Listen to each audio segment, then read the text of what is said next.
Imagine a treasure more valuable than gold, more precious than diamonds. A collection of books so rare, so ancient, that they contain knowledge lost to the world for thousands of years. Works from the Library of Alexandria, scrolls from Constantinople's imperial palace, texts from ancient Egypt, Greece, Rome, and China, all gathered in one place, all hidden beneath the ground. This was the library of the Moscow Tsars. 800 volumes. Priceless, irreplaceable. And 500 years ago, it vanished. Ivan the Terrible hid it. Then he died, and the secret died with him. For 5 centuries, emperors and archaeologists and treasure hunters have searched. Peter the Great tried. Napoleon tried. Soviet scientists dug tunnels under the Kremlin. They found empty chambers, underground passages, mysterious voids. But the library? Never found. Was it destroyed in a fire? Hidden so well no one can find it? Did someone steal it? Or does it still lie there, waiting beneath Moscow streets? And if it does, what else is down there with it? Because legend says Ivan cursed his library before he died. He promised that anyone who came close to finding it would be struck blind. Coincidence? Or something darker? This is the story of the lost library of the Moscow Tsars. 500 years of searching. 500 years of secrets. 500 years, still hidden. A Byzantine princess named Sophia Palaiologina is preparing for a journey that will change history forever. She is the niece of the last Byzantine emperor, Constantine XI, who died fighting on the walls of Constantinople when the city fell to the Ottomans 19 years earlier. Sophia has something the world has forgotten. Something more valuable than armies, more precious than gold. She has books. Not ordinary books. Ancient texts. Scrolls from the Library of Alexandria, rescued before it burned. Manuscripts from Constantinople's imperial library, smuggled out as the city fell. Works by Greek philosophers that existed nowhere else. Latin histories that had vanished from Western Europe. Egyptian papyri, so old they were written when pharaohs ruled. For centuries, the Byzantine emperors had collected knowledge. And now, that collection was leaving Greece forever. Sophia's destination, Moscow. Her mission, marry Ivan III, Grand Duke of all Russia. Ivan was ambitious. He wanted to make Moscow the new Rome, the new center of the Christian world. Marrying a Byzantine princess gave him legitimacy. Her books gave him something else, the accumulated wisdom of antiquity. When Sophia arrived in Moscow, her wagons carried more than just clothes and jewelry. They carried the past. They carried knowledge that had survived fires, wars, and the fall of empires. Ivan III understood what he had received. He didn't put the books in a public library. He hid them, locked them away in secret chambers beneath the Kremlin. Only he and his closest advisors knew where they were. The collection grew over the years. Ivan added more texts. His son, Vasily III, added more. By the time Vasily's son was born, the library was one of the greatest in the world. That son's name was Ivan. History would remember him as Ivan the Terrible.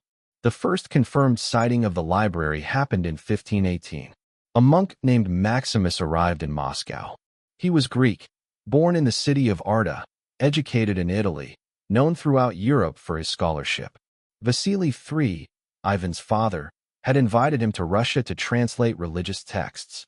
But when Maximus met the Grand Prince, something unexpected happened. Vasily didn't just ask him to translate. He took Maximus deep into the Kremlin, down hidden staircases, through underground passages, until they reached a locked chamber. When the doors opened, Maximus gasped. He later described what he saw. Countless multitudes of Greek books, works he had only heard about in passing, texts that scholars believed were lost forever, books that even in Greece, the home of ancient learning, no longer existed. A Russian noble named Prince Kurbsky wrote about this meeting. He recorded Maximus's words. I was astounded and impressed. I assure you, even in Greece I had never seen so many Greek books. Think about that statement. A Greek scholar, educated in Italy, familiar with the greatest libraries of Europe, saying he had never seen so many Greek books anywhere, including Greece itself. The library was real, and it was magnificent, but Maximus never saw it again. After that single visit, the doors were sealed. The books returned to darkness. And for the next 80 years, the library vanished from history. Decades passed. Ivan III died. Vasily III died. And now Ivan IV ruled Russia. Ivan the Terrible. He was brilliant. He was paranoid. He was brutal. He expanded Russia's borders, crushed his enemies, and terrified his own people. And he was obsessed with the library. Ivan added to the collection. He sent agents across Europe searching for rare manuscripts. He invited scholars to Moscow, showed them his treasures, then sent them away, if they were lucky. One of those scholars was a German pastor named Johannes Wettermann. In 1565, Wettermann received a summons from the Tsar. Ivan IV wanted him to come to Moscow. Wettermann went, because when the Tsar summons you, you go. What happened next is recorded in multiple sources. Ivan took Wettermann deep beneath the Kremlin, through tunnels lit by torches, past guards who stood motionless in the darkness, down stairs that seemed to descend forever. Finally, they reached a storeroom. Iron doors, heavy locks. When they opened, Wettermann saw what Maximus had seen decades earlier, shelves and shelves of ancient books. Greek, Latin, Egyptian, even Chinese texts. Works that scholars had searched for across the world. Ivan instructed Wettermann and 3 other Germans, along with 3 Russian officials, to survey the collection, to catalog what was there, to translate some of the texts. Wettermann spent weeks in that underground chamber. He touched books that hadn't been touched in generations. He read words that hadn't been read in centuries. Then the work was done. Wettermann left the Kremlin, and he was never seen again. No records of his departure from Russia. No letters home. No mention in any diary or chronicle. Johannes Wettermann simply vanished. Was he killed to protect the library's secrets? Did Ivan silence him forever? We don't know. But we know this. After Wettermann, fewer scholars were invited to see the collection. The library became a rumor, a legend, a secret too dangerous to speak of openly. By 1584, Ivan the Terrible was dying. He was 53 years old, but looked decades older. His body was ravaged by disease, by stress, by the weight of his own brutality. And he was terrified, not of death, of what would happen after. His library, his treasure, his legacy. If it fell into the wrong hands, everything he had built could be undone. So Ivan did something that would echo through centuries. He cursed it. According to legend, Ivan gathered his closest advisors in his final days. He led them one last time into the underground chambers beneath the Kremlin. He showed them the books, the scrolls, the accumulated wisdom of ages. Then he spoke words that would haunt anyone who heard them. Anyone who comes close to finding this library, he said, will be struck blind. The knowledge here is not for everyone. It is not for the unworthy. It is not for those who would use it for evil. Some say it was madness. Some say it was desperation. Some say it was simply Ivan being Ivan, paranoid to the very end. On March 28, 1584, Ivan the Terrible died. He was playing chess when he collapsed. His body was carried away. His son Fedor took the throne, and the library's location died with Ivan. No one knew where it was. No one knew how to find it. The secret chambers, the hidden passages, the iron doors, all lost. The library that had survived the fall of Constantinople, the journey to Moscow, the reigns of 3 Tsars, vanished into legend. But the curse remained. For 100 years, the library slept. Then, in 1682, a discovery. A Moscow official named V. Makarev was exploring a secret passage beneath the Kremlin when he found something extraordinary. A room filled with trunks. Dozens of them. Locked. Sealed. Untouched for generations. Makarev reported his find to Princess Sophia Alexeyevna, who ruled as regent for her young brothers. Sophia's response: forbidden. The rooms were to remain sealed. No one was allowed to enter. Why? What did she know? What was she afraid of? We'll never know. Sophia was overthrown a few years later. The secret died with her. In 1724, another official named Kanon Osipov wrote a report about Makarev's discovery. He wanted to reopen the search, but nothing came of it. Then came Peter the Great, Russia's most famous emperor, the man who modernized the country, built St. Petersburg, and turned Russia into a European power. Peter heard about the library and became obsessed. He ordered searches. He had tunnels dug beneath the Kremlin. He wanted those books. He found nothing. Later, Napoleon Bonaparte heard the legend. When he invaded Russia in 1812, he had orders: find Ivan's library. His soldiers searched Moscow. They dug, they probed, they questioned anyone who might know. They found nothing either. And soon, they had bigger problems, like the Russian winter and the fire that destroyed Moscow, and the army that was hunting them across the snow. But here's what's strange. None of these searchers went blind. Ivan's curse seemed to sleep. Or maybe it was waiting. Round Pushpin Part 6. The 19th Century Mysteries, 15 to 1800 hours. Setting: Brno, Dorpat, Strasbourg, Moscow, 1820s to 1890s. In the early 1800s, a professor named Dablov was working in the archives of the city of Brno, in what is now Estonia. There, he found something incredible: a document called manuscripts held by the Tsar. It listed around 800 books, many of them ancient, many of them unknown anywhere else. The document claimed these manuscripts had been gifted to Russia by an unknown Byzantine emperor. Dablov was electrified. He copied down as much as he could, then rushed to tell his colleague, Professor Clausius, at the University of Dorpat. Together, they returned to Brno to study the original document. It was gone, vanished, as if it had never existed. The archives had no record of it. The librarians swore they'd never seen it. Dablov's notes were all that remained. What happened? Was the document destroyed? Stolen? Hidden again? Decades later, in the 1890s, another professor became obsessed with the library. His name was Thremer, from the University of Strasbourg. He was studying a manuscript of Homer's hymns when he noticed something strange. The manuscript seemed to match descriptions of books brought from Constantinople by Sophia Palaiologina. Thremer packed his bags and moved to Moscow. For months, he searched every library, every archive, every collection in the city. He became convinced that the lost library was hidden somewhere beneath the Kremlin, in subterranean rooms that no one had opened for centuries.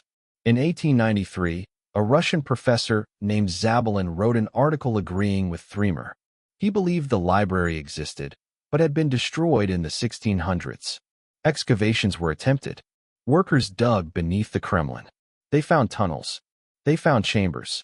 They found empty spaces where something had once been stored. But no books, no scrolls, no library. Meanwhile, other scholars argued the library never existed at all. S.A. Belakurov wrote in 1898 that Maximus the Greek's account was a forgery, written decades after his death. He claimed Dablov's document was fake. He dismissed the whole story as legend. But if it was legend, why did so many people keep searching? In the early 20th century, a man named Ignatius Stelitsky dedicated his life to finding Ivan's library. Stelitsky was an archaeologist, a historian, and an obsessive. He spent decades studying every clue, every document, every rumor about the lost library. He mapped the tunnels under the Kremlin. He interviewed old Moscow residents who remembered stories passed down from their grandparents. In 1929, the New York Times wrote about Stelitsky's search. The article reported that he had found archives showing 2 large rooms filled with treasure chests existing under the Kremlin half a century after Ivan's death. Stelitsky was convinced the library was real. He was convinced it was still there, and he was convinced he could find it. But the Soviet government had other priorities. Stalin was in power. Moscow was changing. The Kremlin was being renovated, rebuilt, modernized. Stelitsky's excavations were blocked, delayed, eventually stopped. He never found the library. In the 1930s, another researcher named N.N. Zarubin wrote a book called The Library of Ivan the Terrible and His Books. It argued against Belakurov's dismissal of the library.